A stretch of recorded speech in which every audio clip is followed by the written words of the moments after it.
Part 1. A tutorial between two students and their tutor. The students are doing a research project on computer use. Listen to the conversation carefully and answer questions 1 through 5. First, you have some time to look at the questions.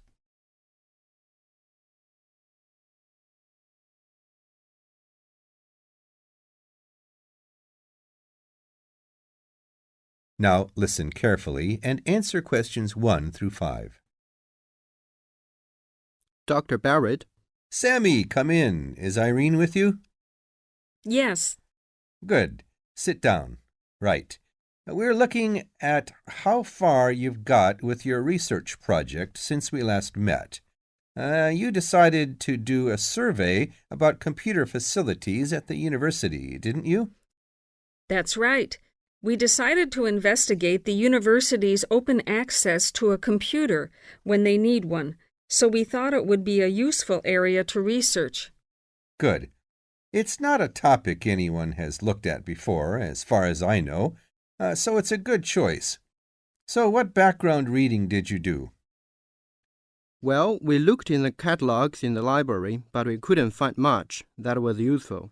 It's such a specialized subject. Hardly anything seems to have been published about it. And as well as that, the technology is all changing so quickly. But the Open Access Center has an online questionnaire on computer use that it asks all the students to do at the end of their first year, and the supervisor gave us access to that data. So we used it as a starting point for our research. It wasn't exactly what we needed, but it gave us an idea of what we wanted to find out in our survey. Then we designed our own questionnaire. And how did you use it? We approached students individually and went through our questionnaire with them on a one-to-one basis. So you actually asked them the questions? That's right. We made notes of the answers as we went along, and actually we found we got a bit of extra information that way as well, about the underlying attitudes of the people we were interviewing by observing the body language and things like that. How big was your sample? Well, altogether we interviewed a random sample of 65 students, 55% male and 45% female. And what about the locations and times of the survey? We went to the 5 open access computer centers at the university, and we got about equal amounts of data at each one. It took us 3 weeks. We did it during the week, in the day and in the evenings. Not the weekends? No. So presumably your respondents were mostly full-time students. Yes. Oh, you mean we should have collected some data at the weekends from the part-time students? We didn't think of that. Okay. It's just an example of how difficult it is to get a truly random sample. So how far have you got with the analysis of results? Well, everyone agrees there was a problem, but we're more interested in what they think should be done about it. The most popular suggestion was for some sort of booking system. About 77% of the students thought that would be best. But there were other suggestions. For example, about 65% of people thought it would help if the opening hours were longer, like 24 hours a day. Before you hear the rest of the conversation, you have some time to look at questions 6 to 10.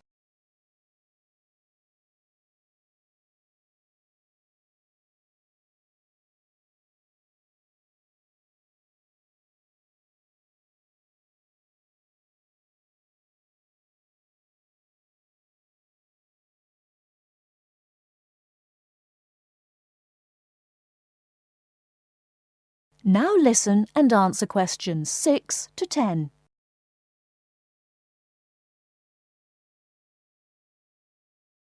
Choice 1. Listen to the following talk and choose the correct answer for each question.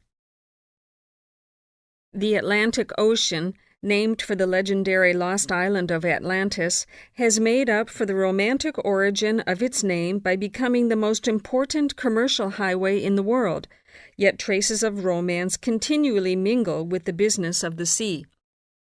For instance, the Spanish adventurers who first sought gold and silver in America frequently found their ships becalmed, usually on the edge of the steady trade winds, about 30 degrees north or south latitude. A sailing ship could carry only so much water, and as it lay motionless under a hot sun for days or weeks, the tortures of thirst were agonizing. The horses were generally the first victims. They had to be thrown overboard when they died or became crazed with thirst. Because the Spanish caballeros thought highly of their horses, even crediting them with souls, they suffered great remorse and believed the ghosts of the proud war horses were haunting the scene. They saw the restless spirits in their dreams and related their dreams to sailors. Whenever the mariners passed that way, they would see in the spray or clouds images of wild horses bearing down on them. They began to call the broad belts of calm the horse latitudes, the romantic name by which they are known today.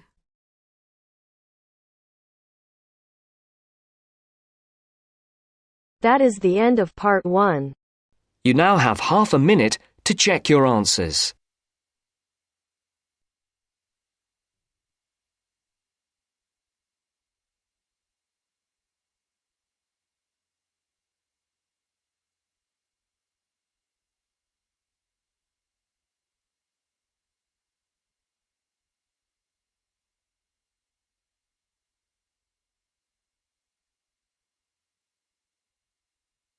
Now turns to part 2. Part 2. The Student Union is having a meeting to discuss how to help the community. As you listen, complete the summary by writing no more than 2 words on each line. First, you will have some time to look at questions 11 to 14.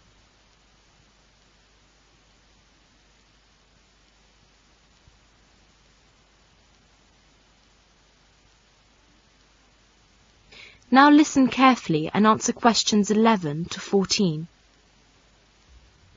May I have your attention, please? We're going to start the meeting now. I'm very pleased to see so many people here. You obviously all know that the purpose of this meeting is to discuss how to help the community. Next month, the National Union of Students are running a National Community Week. They've asked us to cooperate in any way we can. The idea is that all students should give up some of their time to help the community. Surely that's what we do in Rag Week. Does that mean we're going to do this sort of thing twice a year? No, not really. The scheme is nationwide. It has 2 aims: to show the public that students are responsible members of society, and to show students ways in which they can give really practical help to the community. The National Union of Students haven't made any suggestions. They want the students in each area to work out their own schemes. And really, that's the purpose of this meeting, to think up some ideas about the sort of help we can give. Let's discuss now. Any suggestions? It is Saturday morning. A group of students are going to help an old man in the community. Before the broadcast continues, look at questions 15 to 20.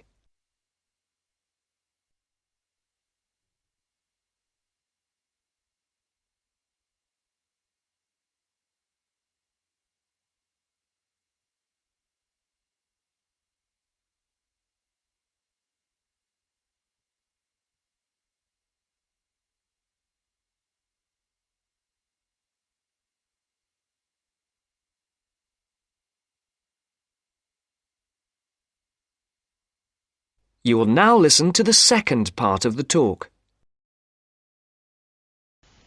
Where is Milkman Street? Is it far? No, I don't think so. It's somewhere near. Oh, look there. It's just around the corner. What's the number again? Number 8. Mr. Tyler, 8 Milkman Street. Careful with those tins of paint. I'll knock. The welfare office said that they'd written to him to tell him we were coming. The curtains are all drawn. It doesn't look as if anyone's at home. He's probably watching TV. He's a long time coming. He'll be pleased to see us, I'm sure. Go away. I don't want any. Hello, Mr. Tyler. Is it Mr. Tyler, isn't it? We're the student volunteers. Engineers? I don't want any engineers. I've got a gas fire. No, Mr. Tyler. We've come to do your decorating. No, thank you. Not today. Perhaps you could open the door, Mr. Tyler. We've come to paint your kitchen. Well, why didn't you say so? We can come again tomorrow if it's inconvenient now. No. It's all right. Don't stay there at the front. Come round the back. I never use the front door, only the back. Who is it? It's the student volunteer. Hello, you're the student volunteer, aren't you? Yes, good afternoon. The welfare office told me to come here. My name is Diana. Yes, they wrote to me about this. Come in, please. There, isn't that nice and comfy? That's lovely, dear. And warm too. It's really cosy in here. I wish I could get about a bit more, like you young people. I could go out and see my son and my grandchildren. They live in Edinburgh, you know. I don't see them often. My son has got a lot of work. I used to go out to work. That was after my husband died. Never worked when I was married, though. No? No, never. He used to say a woman's place is in the home. Yes, life's like that. I'll just dust these photos. That's him, the one in the middle of the front row. His moustache was lovely. That was taken when he was in the army. He looks very smart. Yes, he was. I can remember it as if it were yesterday. Well, there we are. I want you to read a book to me. You know my eyes are not very good now. Where is the book? It's on my desk. It is Little Dorrit by Dickens. You know the bit I like? It's on page 201. It describes Little Dorrit's love for her father. Ah, yes, here. She never left him. Nice and comfortable? Here, put this shawl around your shoulders. My husband used to read this book to me. She never left him all that night, as if she had done him a wrong which her tenderness could hardly repair. She sat by him in his sleep, at times softly kissing him. That is the end of part 2. You now have half a minute to check your answers.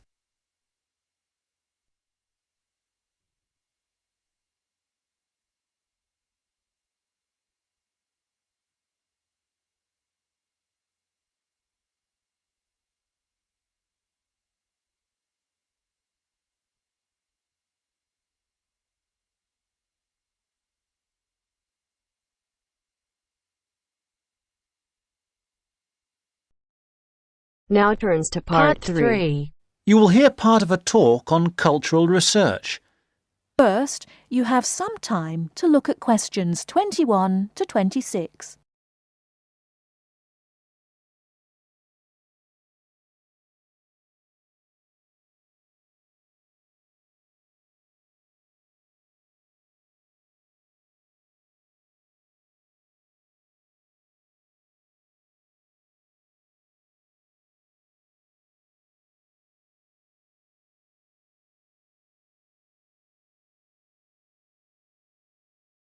Now listen carefully and answer questions 21 to 26. Having referred briefly to the general definition of culture, I want to move on to an example of cultural research in action, a real example of what researchers into culture are doing. This is a study done in 2004 into the global teenager hypothesis. Now, the global teenager hypothesis states that the values and attitudes of teenagers all over the world have become very similar, that teenagers are part of a global culture, rather than a national or a regional one. This study investigated the subject of materialism in 3 different cultures. It asked if teenagers' attitudes to materialism were similar or different in those 3 different cultures. I'd like to go through the main points of this study because I think it demonstrates the interest and usefulness of this kind of research. The research took a sample of 556 high school students of between 14 and 17 years of age from 3 countries. The 3 countries being also three differing cultures, were China, Japan, and the USA. The high schools were in medium-sized cities, and the students came from middle-class areas. There were 172 respondents from China, 168 from Japan, and 216 from the USA. The students were asked to reply to a questionnaire or survey, which consisted of 7 statements. They were asked to say if they agreed or disagreed with the statements. The questionnaire was filled in during the students' regular class time. I'll give you some examples of the statements in the questionnaire. And, by the way, if you want to look into this in further detail, I've got the reference here. Let me see. Oh yes, it's the International Journal of Consumer Studies, Volume 28, Number 4, of September 2004. The first statement was, "It is really true that money can make you happy."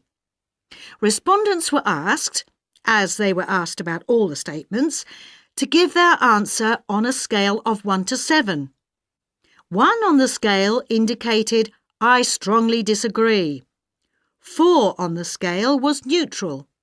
And 7 on the scale was, "I strongly agree." The second statement was, "My dream in life is to be able to own expensive things." And the fifth was, "Having the right possessions is the most important thing in life." Let's look at some of the results. Before you hear the rest of the talk, you have some time to look at questions 27 to 30.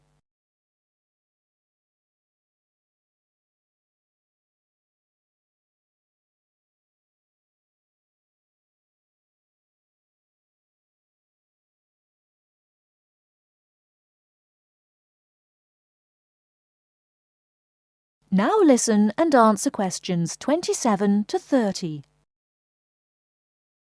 I'm sure. Let's look at some of the results.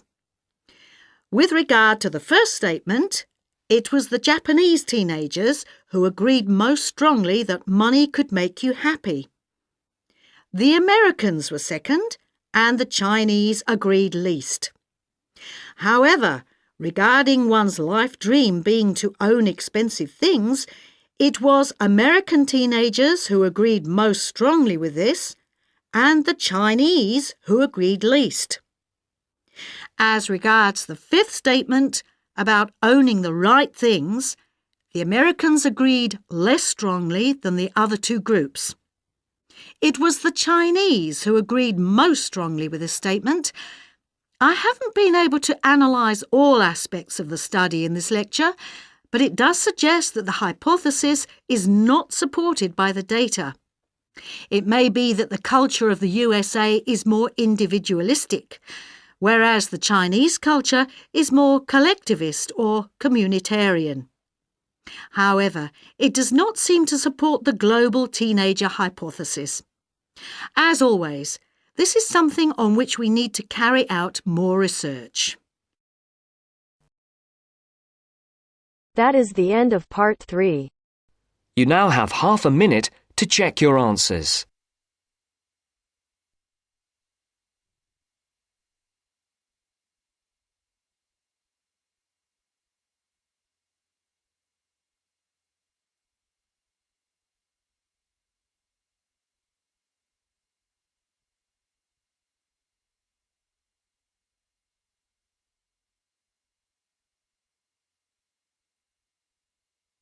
Now turns to part 4. Part 4. You'll hear a lecturer talking about the International English Language Teaching System, IELTS. First, you have some time to look at questions 31 to 40.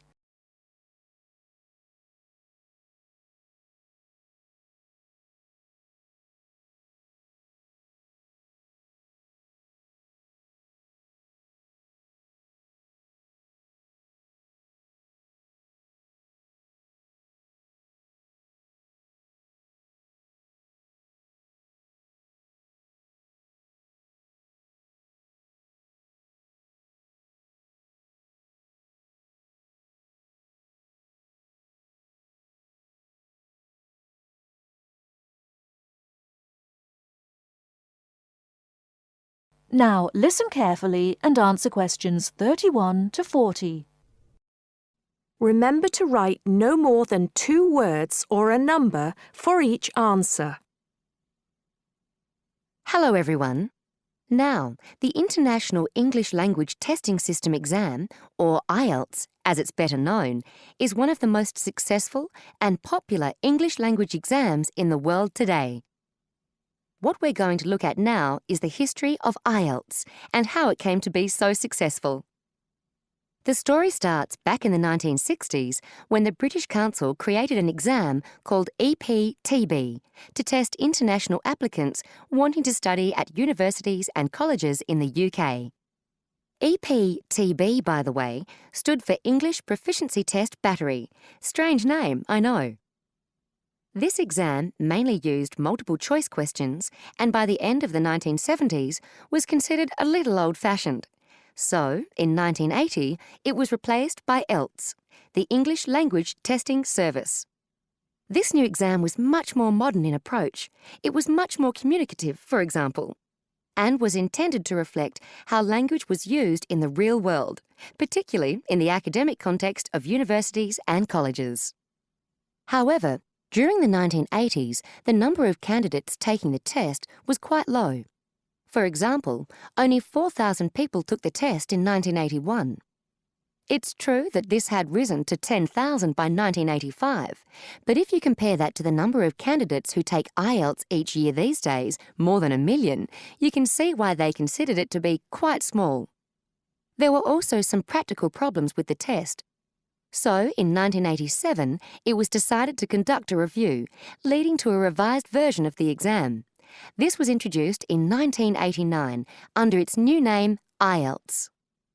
Over the next few years, the number of candidates increased rapidly. In 1995, there were over 43,000 candidates, and it was possible to take the test in any one of 210 test centres around the world. 1995 was also the year of the next revision to the exam, which simplified the reading module and also improved exam administration. Further minor changes followed. The speaking module was altered in 2001, and the criteria for marking the writing tasks were revised in 2005. In the same year, a computerised version of the exam was offered at certain test centres. 2003 was a milestone for IELTS, as it was the year when the number of candidates went over 500,000 for the first time. There's no doubt that today, with, as we said, a candidature more than double what it was back in 2003, IELTS is a major player in the highly competitive industry of English language examinations. That is the You now end of have part half a 4. minute to check your answers.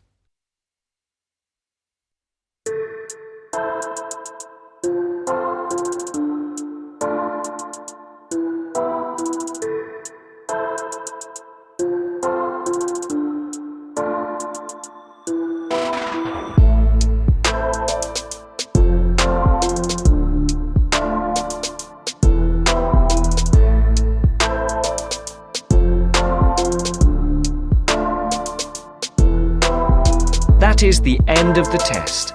You now have 10 minutes to transfer your answers to your IELTS listening answer sheet.